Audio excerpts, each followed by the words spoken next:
Friday, August 31st. Lorna and Milt and I are driving north on the freeway heading for Denver, where we'll pick up our flight tomorrow afternoon for our trip to Europe. Been quite a wild few days. Nona just got out of the hospital yesterday.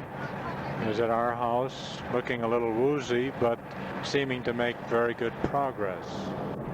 She's not eating too well, but has had some soup and soft material, and I think she'll do just fine. We're heading for Colorado Springs right now in our blue Valiant with the brand new shifter on the floor to take place of the fouled up one that was on the steering column. We have no speedometer, and we have a gaping hole in the floor mat, which may be a little moist if it should start to rain.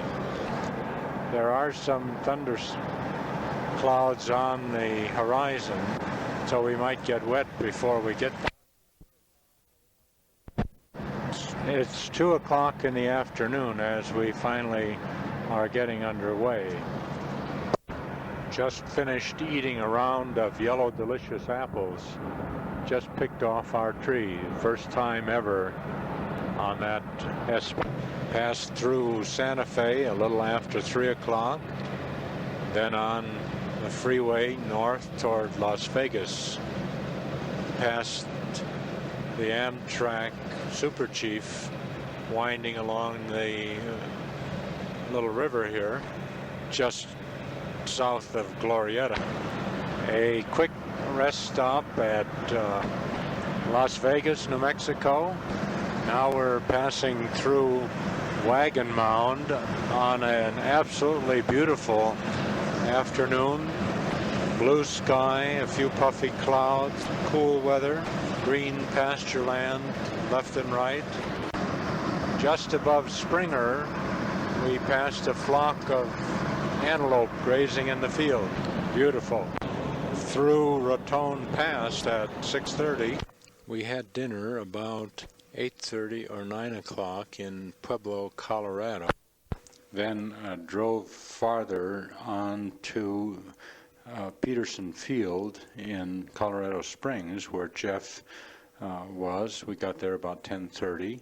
Then drove on to Denver, where we checked into our Ramada Inn very late, about 1 o'clock in the morning. Everybody is very tired and right to bed. Jeff came with us, of course. Well, this is September 1st, 1973. Everyone up, not too bright and early. We're ready for breakfast at 10 o'clock.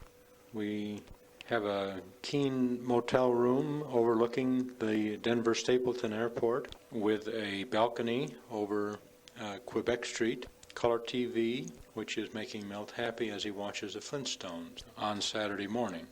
It's now 3:30 on Saturday afternoon. We've just checked in at the United counter at Stapleton Field in Denver. We had a scare a few minutes ago, just heard that the plane was to leave at 2:30 a.m. instead of 5 p.m. But as we were checking in, it looks as if it'll be about 8 o'clock that we go to New York and then switch to our TIA plane. United will be flying us to New York, and we may not be too terribly late into Frankfurt after all. It's a gorgeous day. Jeff and Milt drove back to Albuquerque in the Blue Valiant at about 1 o'clock today, fully confident that we would be on time. We checked in by telephone with Nona, and she seems to be doing better, ate a little better breakfast this morning. Everybody seems to be at least somewhat in good shape at home. So now we have about 4 hours to wait in Stapleton Field, and then we'll be looking into the next leg of this fantastic voyage. We took a bus to downtown Denver from the airport, arriving there about 4:45. We went into a department store, then called our old friend Joan Sharp, who immediately drove to the downtown section, picked us up, took us back to the airport, and we spent several hours getting acquainted with her and her 3 children who were home. Ray, about sophomore in high school, Teddy, who was 10 years old, and Amy, who is about 8. We sat in the airport for 2 or 3 hours until our plane was called at 8:30. This plane turned out to be a United stretched DC-8 and took the entire charter aboard and is planning to go to New York City, Kennedy Airfield, to meet our charter flight, which is overdue from Kenya on its previous flight. We are due in New York at 2 a.m. local time. Had a very pleasant dinner aboard the United flight, consisting of a huge piece of Swiss steak and a big double gin and tonic. There were also some other things to eat, but they didn't make much difference.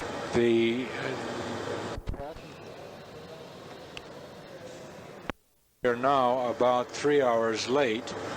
I hope our luck holds out until we get to Frankfurt, since we only have a 10-hour layover possible there before our train starts for Vienna. Our United flight got into Kennedy at roughly 2 a.m.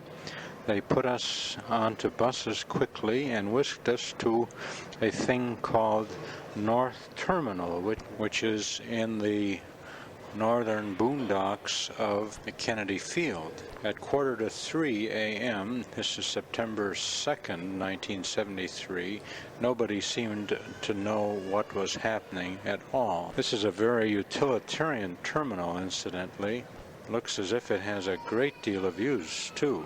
We finally got away from an even more obscure part of Kennedy Field at about 4:45 New York time. We had a very pleasant breakfast on the plane. It seemed like it was dawn almost as soon as we got into the air, and now it is 10 after 4 Frankfurt time. As we come across London, we can see the Thames down below. It's a clear day in England with a little bit of high cirrus above it. In general, the flight was very compact, many people, very little footroom, but not particularly unpleasant. About an hour ago, we had a snack and an offer of cocktails. Our 4 little bottles of gin are stored away in my camera bag for a reference at a better time. We should be landing in Frankfurt about 5 minutes after 5 Frankfurt time in the evening. We'll have plenty of time to make our 8:50 train out of Frankfurt, I believe. Crossing the English Channel at 4:15. Very beautiful, clear weather down below. Very pleasant crowd on the TIA charter flight. It's 5 after 5. We're coming into Frankfurt. The plane is about to land. Beautiful green forest lands beneath us. Red roofed houses off at the horizon. Beautiful, clear, sunny day. Red roofs and white building.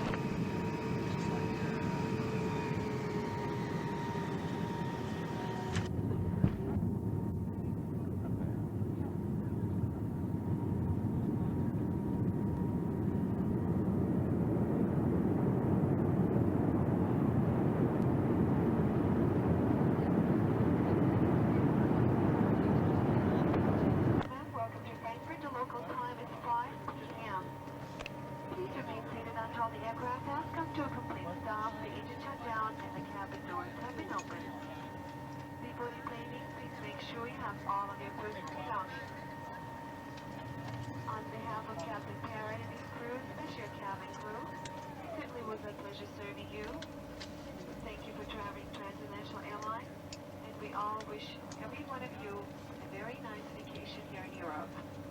Thank you and a good day. The plane landed in the main airport of Frankfurt at just a little after 5 o'clock Frankfurt time.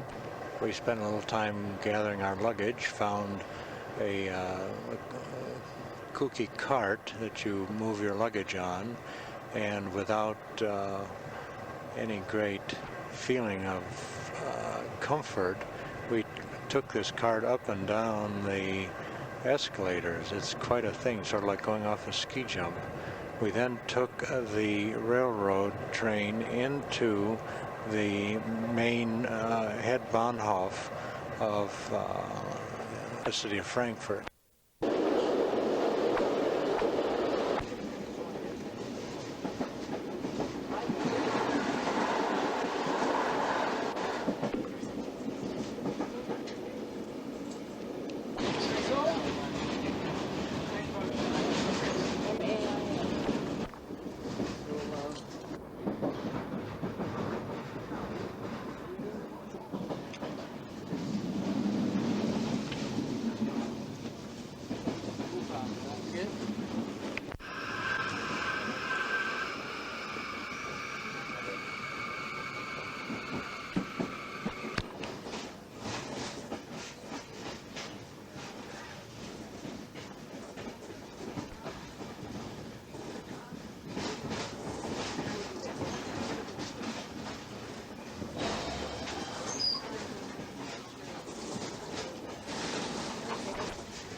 We have just taken the airport train into the railroad station at the Hauptbahnhof in Frankfurt, and after lots of confusion, finally was able to change some money, get a typical German of bratwurst and red cabbage. We arrived here about 6 o'clock, maybe 6:30.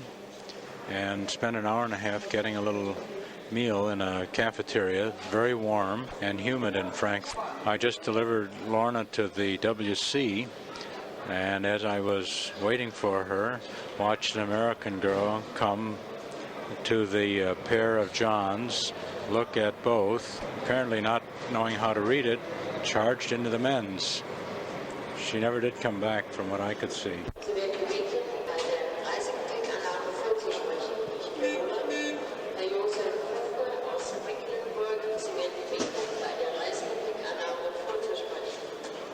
We're standing in the train platform waiting for an 8:51 train to Vienna.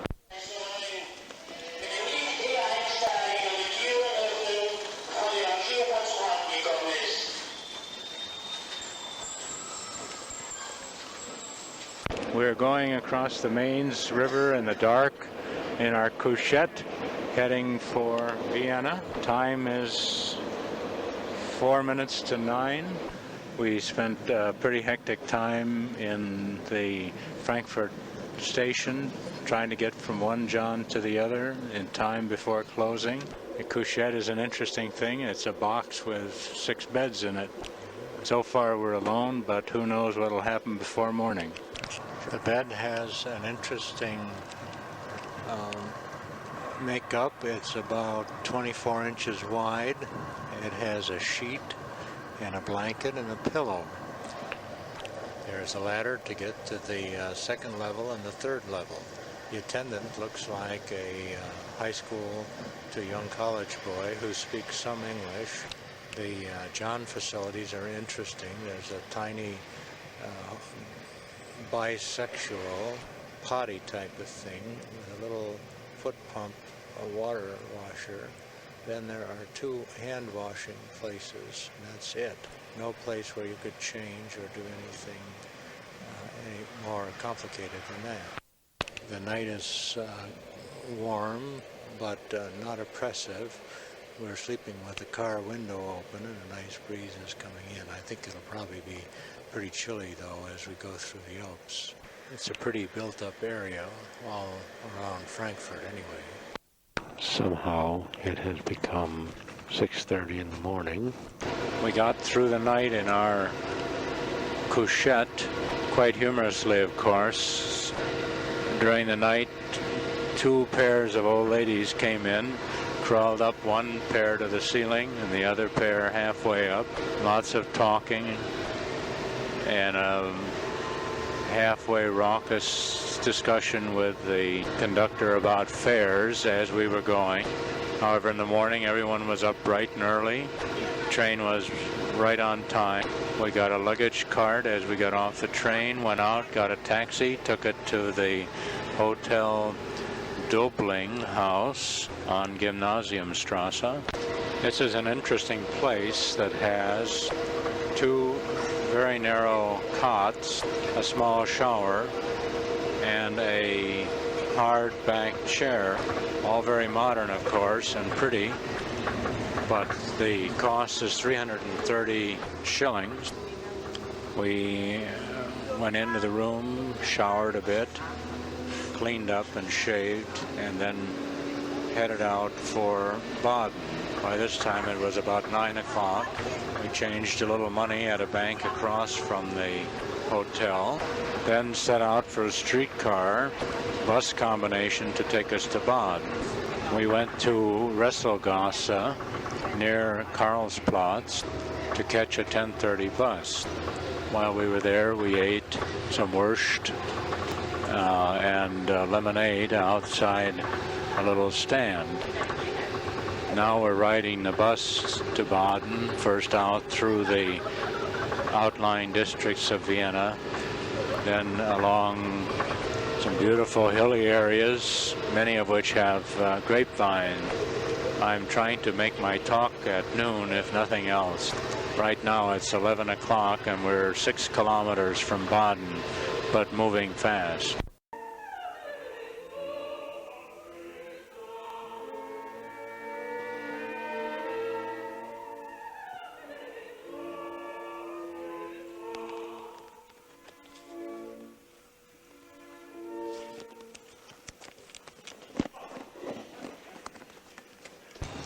What you've just heard is part of the Vienna State Opera production of Don Giovanni.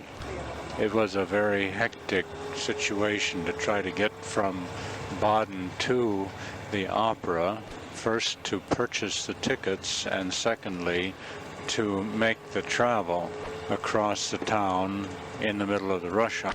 We finished our scientific sessions, as far as I was concerned, at about 3:30, and at 4:30, after lots of dickering, left for town with the arrangement that we would meet the travel agent at the corner of the opera with a pair of tickets, probably very overpriced.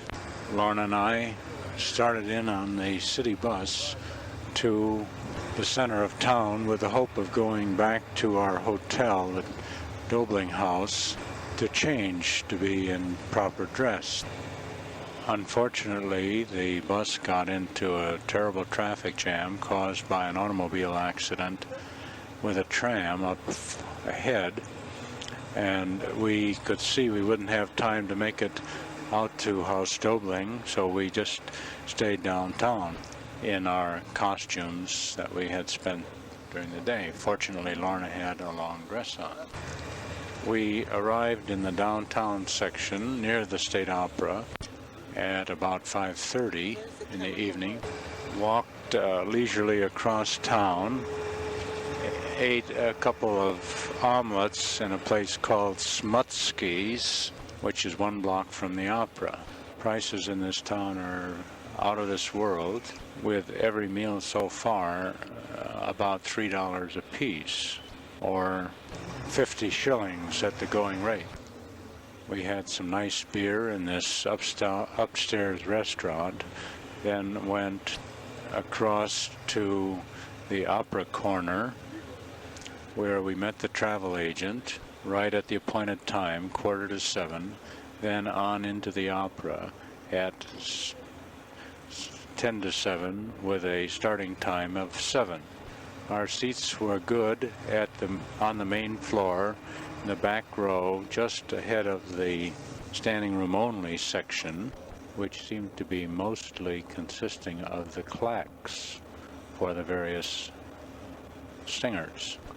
The opera was the singers were good to extra good. The orchestra was superb, with a magnificent bass sound, because the string basses were placed flat against the wall facing the audience. A few minor mishaps during the evening involved the basso playing Don Giovanni, who tried to go a little too fast and ran out of gas in the middle of a very rapid aria. Soprano got fouled up and sang some wrong notes. Bulb popped in the back in the scenery somewhere, and at one place I produced a squeal out of the tape recorder, which I have no idea how to duplicate or how it originated. The people at the opera were good looking, many foreigners, of course, many Americans in dresses of all sorts. Some were very interesting, but nothing really superb. Of course, it was a Monday night. I'm not sure this is the best opera night. The opera house itself was really magnificent. Of course, on the outside, it is an old Habsburg type stone building with lots of carving, but inside it was all gold and freshly decorated with red trim. The ushers were in long coats, military buttons. The stage production was probably the most exciting part. They have an inclined stage, which gives, of course, a feeling of depth to the stage, and they used, perhaps to extreme, a set of bamboo curtains, which produced very interesting effects. They were sprayed silver and quite irregular, but yet formed very interesting shadow patterns throughout the duration of the performance. It was used very often from the garden scenes right on through to the descension of Don at the end of the opera. We took the tram home to Dobling House after the opera, which left out at about 10:30. It was a little hair-raising to go home through the dark, but we made it with one transfer, and a little confusion which involved our trying to use an out-of-date transfer. My survival German was having difficulty with the conductor until Lorna sensed the situation and produced the right set of transfers. We dropped into bed about 11:30 to get ready for the next day and our second paper. The next day came all too quickly. Up at 6:30, quick shower, down to breakfast at about 7:10. Breakfast consisted of a free set of rolls, jam, butter, and cups of cold coffee. No particular incentive to make a good free meal. I hopped the morning bus out to Baden at 7:30, discovering as I was getting on that we had to lose the Vienna Woods tour. Thanks to Lorna being back in Vienna and I in Baden, where the trip departed. I was able to turn back the tickets, fortunately, for 300 shillings or $18. The session started with a paper on the determination of temperature by Motzfeld, and then into a real round of papers all squeezed close together on high temperature oxides first, and then a session on high temperature vaporization. There were far too many papers scheduled for the time, and the only thing that sort of bailed them out was the failure of a number of people to show up. The papers from Odeo were quite exciting. Our paper went well, had lots of discussion afterward, although there was no time for questioning. The session ran late, ending about 20 to 1. I took the bus back to Vienna to be with Lorna, who had been doing some resting, washing, and looking around this morning. We had a nice lunch in a bar. Prices again fantastic for a meal of the order of $3 a piece. We then went into a little delicatessen, picked up a few snacks for about $4. We then walked through the park near the hotel for a few minutes, stopped in a supermarket for a few seconds, bought some soap, then back to our hotel. We cleaned up briefly, then got on the bus at 4:30 to go back to Baden. This is where we are now, whizzing along the Autobahn after a solid half hour in a horrible mass of Viennese traffic. Weather has been holding warm but clear, no rain. At this moment we have some nice air flowing through the bus. Things are feeling really good on this 25th anniversary of ours. Our evening was pretty dull. I went to sessions from 5:30 till 7. Then Lorna and I ate a lunch of Wurst, cheese, rye bread, and fruit on benches in the Green Market. Then walked around town a bit. Finally tried to get a glass of beer at the last minute before the final sessions, but never quite made it. Our sessions were over at 10 o'clock, and we came back on the bus, very tired, bought a bottle of beer for 12 shillings apiece, which is 72 cents, then to bed. Next morning, it's Wednesday, September 6th. Lorna and I took the 7:30 bus from Haus Dobling to Baden. I attended sessions until 12:30 while Lorna looked and shopped. She bought food for our trip to Milano tomorrow. We got together after the session, went to a garden restaurant where we had ham and eggs and an omelet and 2 bowls of onion soup, not cooked too well, plus the ever-present glass of beer.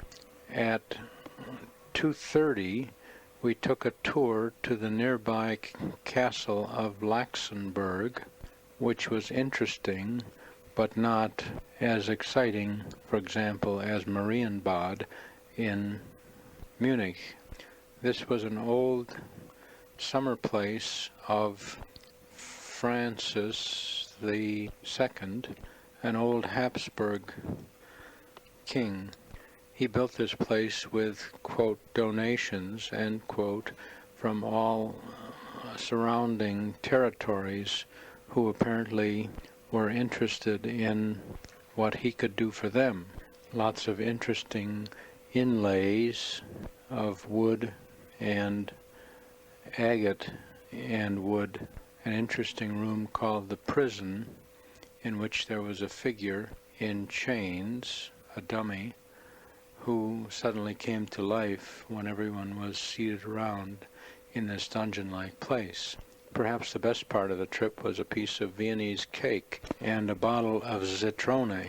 The entire thing was pleasant, cost 300 shillings for the two of us, that's $18, but it was not anything really fantastic.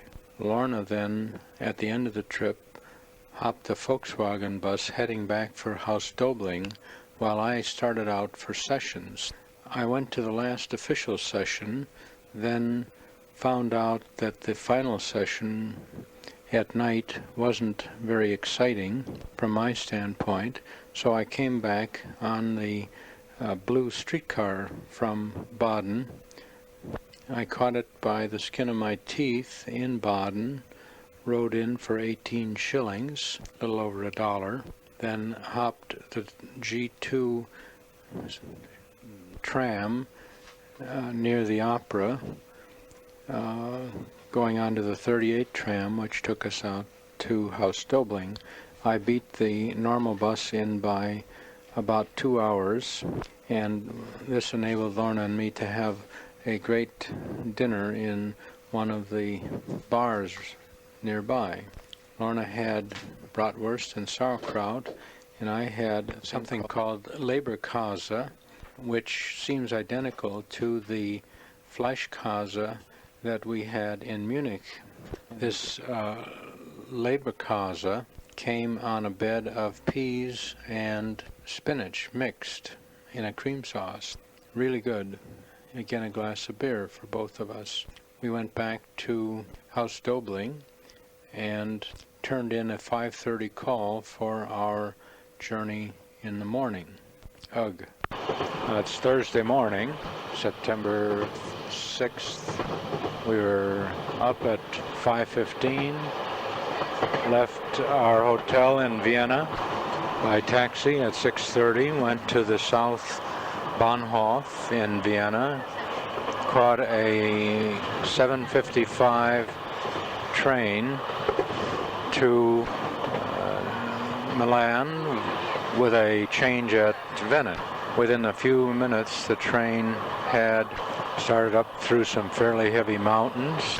By about 10 o'clock, hit some fairly high and flat valleys. The scenery is just gorgeous.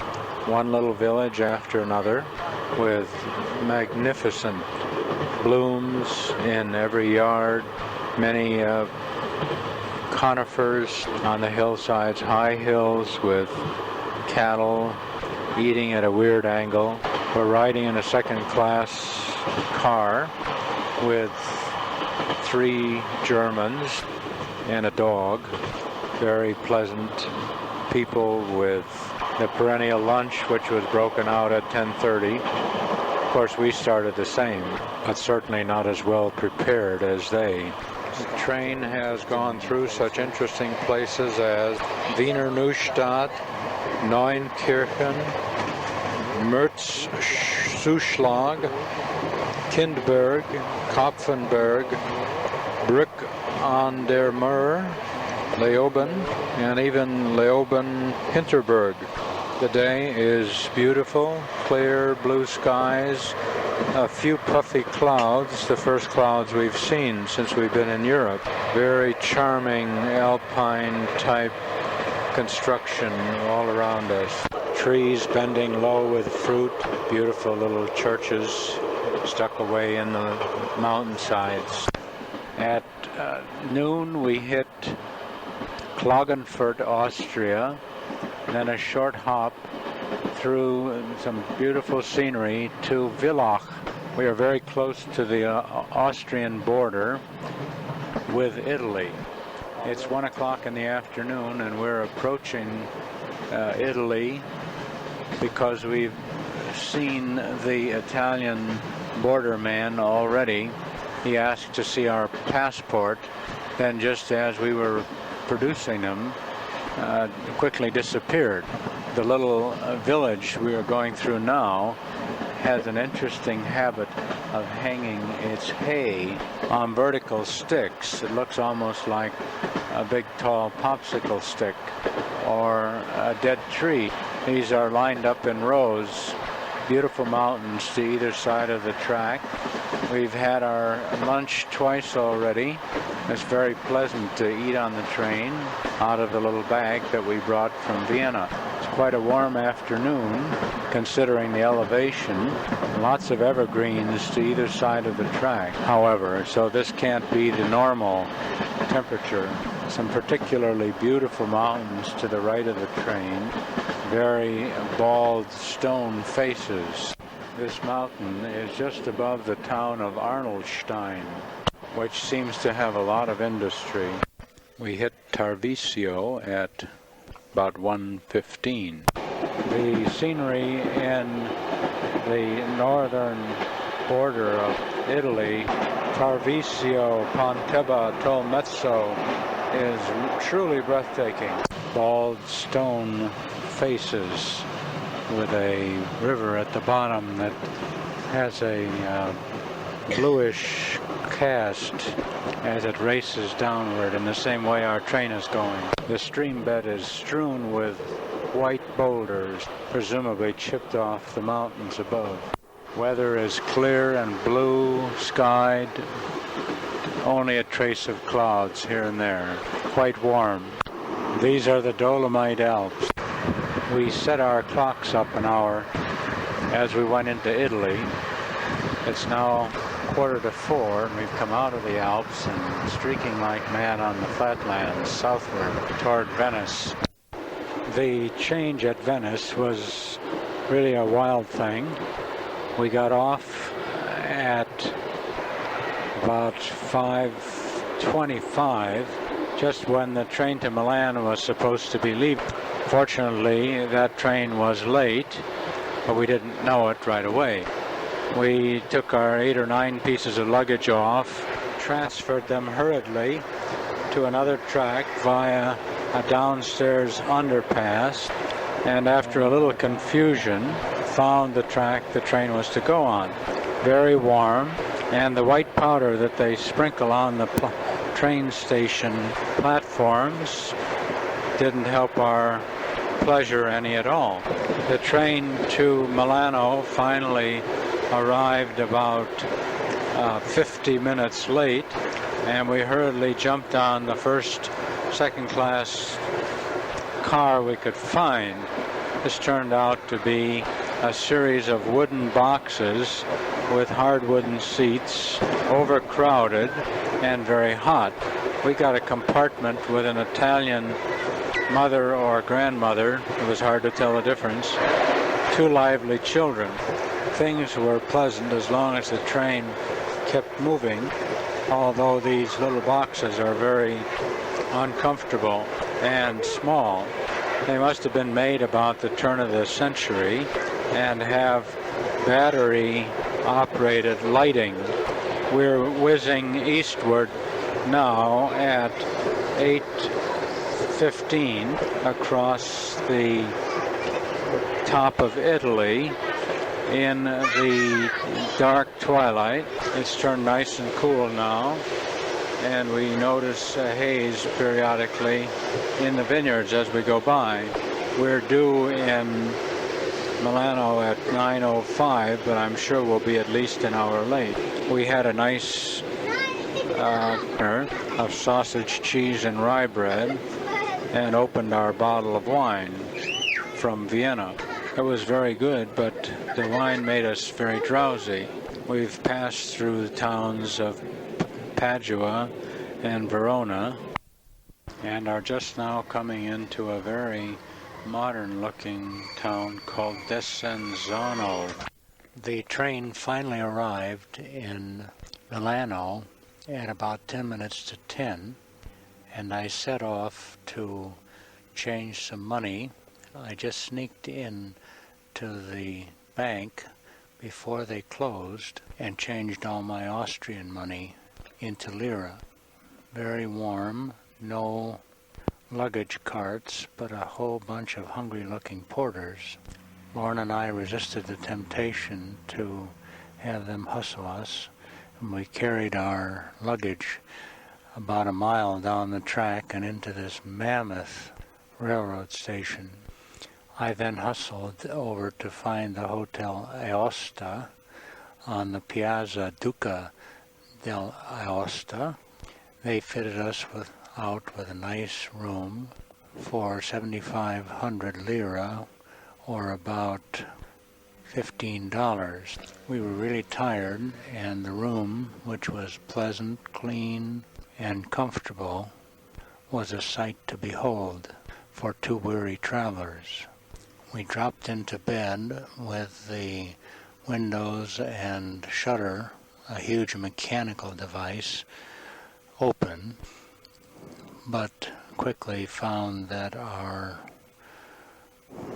sleep wouldn't occur with the windows open due to the fantastic shouting and noise, screeching of brakes, honking of horns, streetcars beneath our window. Next morning, the 7th of September 1973, we were up at 9, started out for the Fiat agency on foot, but soon got confused enough to want to take a taxi. This we did and arrived at 55 Corso Sempione at about 11 a.m. No breakfast. The car procedure was quite simple. All the papers were ready for us. We also bought our green card insurance for approximately $60 for a month in Europe, then purchased a safety triangle for the back of the car in case of emergency, and also a spare set of bulbs for the car. This came to about $4. Then a wild rush back to the Hotel Aosta after about 12:15 when we finished with the car. Milan is a fantastic place to drive. Not that it's so complicated direction-wise, but there are so many one-ways and quick turns into little places before you can get your bearings. Also, the street markings are very high and hard to read. We started to check out of our hotel at 1 o'clock. However, they told us there was no rush. So we went to have some dinner. We ate in a place just up the street from the Albergo Aosta. Lorna had eggplant parmigiana.